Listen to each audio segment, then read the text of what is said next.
Alright, we got that off. Now it's just the two pieces of glass and the film that's in between them. So from production, they put these pieces of tape in, kind of holds the scene in place. And kind of depending on how well these are put together. See, sometimes, they should just peel up like this. So I've had some where it's almost like there's a suction. Like, it seems like, you can kind of see up here, it seems like when there's a lot of moisture in this glass, it's almost like a vacuum effect to where they won't come apart really easy. So you really have to put some pressure on, and that's how I've got myself on here. You know, if you ever get a case where you cannot get these to come apart, I would take a very thin flathead screwdriver and just try to, it's not going to be the best camera angle, but get in between the two pieces of glass. At least try to start separating them. I mean, obviously you don't want to just jam it in there, but for the most part you should be able to separate these two. And as you can see, well, this one fell apart. And they do have a very inky smell to them. And one thing too, once you get these separated, you want to make sure the glass is, you're not putting them on top of each other or overlapping them. I've broken some glass too by that. So pretty much, let me get this off and I'll show you the next step. So here we sort of are. We got them separated. And I'm not going to make too big a mess on the kitchen table here, but pretty much what you're going to do, you're going to take this off, dispose of it, throw it in the garbage. Some of these you could save, I guess, and try to flatten out. I mean, this one by no means you're going to, but ones that are fully intact. This one really just didn't have wrinkles. It just, I don't know, it was just moisture or what, but can't say I've had many fall apart like that on me, but it is what it is. But what you're going to end up doing is you can kind of see it's just a lot of ink on the glass. And one thing with these glass pieces, I feel like it's always so hard to get them 100% clean. But the biggest thing which you really want to make sure you do is use a really good glass cleaner. I mean, clean it multiple times. I mean, I've probably done it like 5 times, just both sides on this first piece. The only difference on this side, and that's what the razor would be for, you just scrape off all that ink.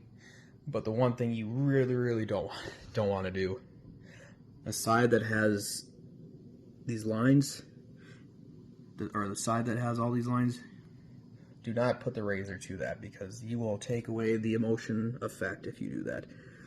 You might be asking, well, how do I know which side is that on the glass? Just put your fingers across, you'll feel it. Just make sure you don't do it. And same with like the white around this border, you just don't touch it. So I'm always very cautious even about cleaning this side. I mean, I'll clean it, but just be very gentle. And of course on the other side, I mean, just complete opposite. Just clean it, get the razor, get all that ink off. And one thing I would say too, once you get it clean, or as clean as you feel like you can get it, one thing I do is I always wait 24 hours before I start putting the scene back together. If you don't, you're going to have moisture on your glass.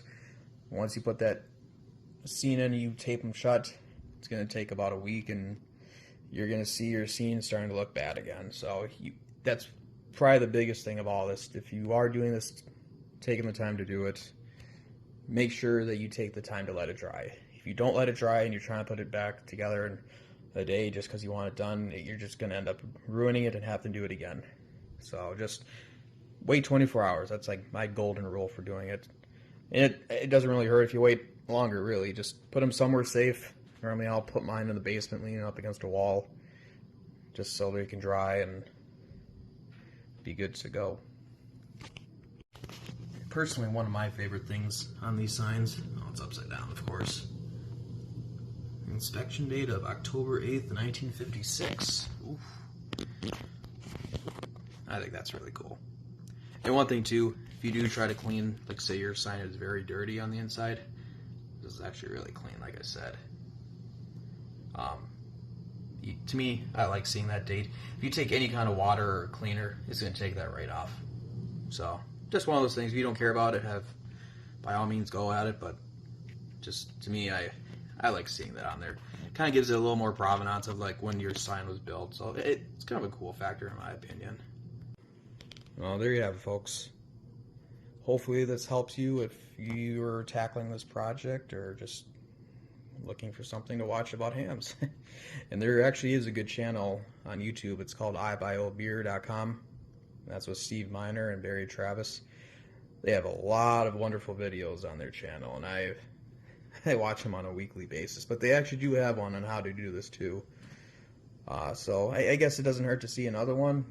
You know, I'm sure some will probably disagree on how I did things and critique them, and I'm sure some will like how I did it, but just showing you how I do it, and hopefully this helps anyone watching this. And it's about a week before Bagel Bash 2023, so hopefully, well, this sign will make it in the other one, and hope to see you guys there.